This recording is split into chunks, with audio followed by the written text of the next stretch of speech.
हे दृश्य आपण पाहतो आहोत पुण्यातलं ग्रामदैवत कसबा गणपतीची ही मूर्ती आपण पाहतोय। कसबा गणपती पुण्याचं ग्रामदैवत आणि याच कसबा गणपतीच्या विसर्जनापासूनच पुण्यातील गणेश विसर्जन मिरवणुकीची सुरुवात होत असते। तर हे दृश्य आपण पाहतोय विसर्जनासाठी सध्या तयारी पूर्ण या ठिकाणी झालेली आहे।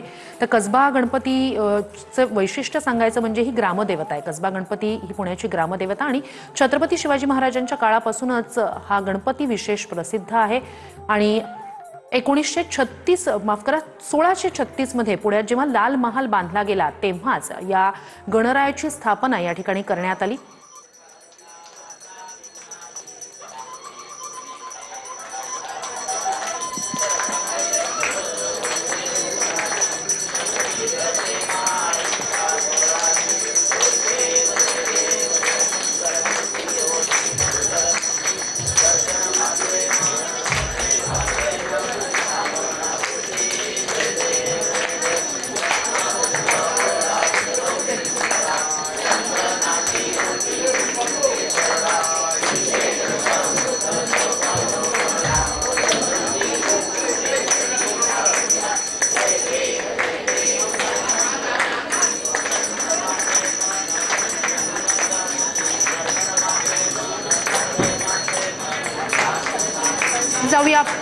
थेट जाऊया आपले प्रतिनिधी प्रदीप कापसे यांच्याकडे। प्रदीप, दृश्य आपण पाहतोय कसबा गणपती पुण्याचं ग्रामदैवत, मानाचा पहिला गणपती ज्याच्या आरतीला आता सुरुवात झालेली आहे।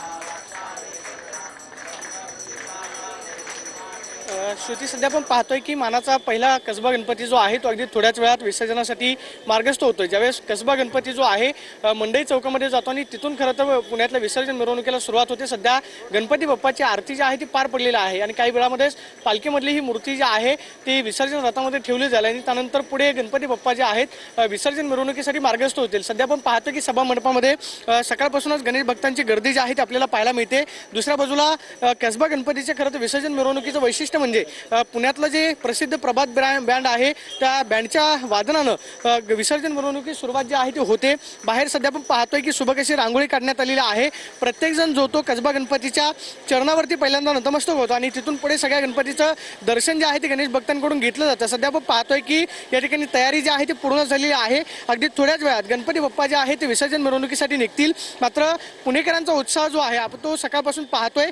पुण्याची ग्रामदैवता असणारा कसबा गणपती ज्यावेळेस मंडई चौकामध्ये जातो आणि त्यानंतर मिरवणुकीला अधिकृतरित्या सुरुवात होते। मानाचा पहिला कसबा गणपती जो आहे तो अगदी थोड्याच वेळात मिरवणुकीसाठी मार्गस्थ होते। मात्र सकाळपासूनच गणेश भक्तांची गर्दी जी आहे ती आपल्याला कसब्याच्या परिसरामध्ये पाहायला मिळते। आपण पाहतोय की मंदिरामध्ये दर्शन घेण्यासाठी गर्दी असेल तर दुसऱ्या बाजूला ही विसर्जन मिरवणुकीची तयारी जी आहे ती पूर्ण झालेली आहे। आपण पाहतोय की अशा पद्धतीनं रथ जो आहे तो सजवण्यात आलेला आहे। आकर्षक अशा फुलांनी विसर्जन मिरवणुकीचा रथ सजवण्यात आलेला आहे आणि याच रथामध्ये गणपती बाप्पाची मूर्ती जी आहे ती ठेवली जाते। नक्कीच प्रदीप, अपडेट्स घेत राहणार आहोतच।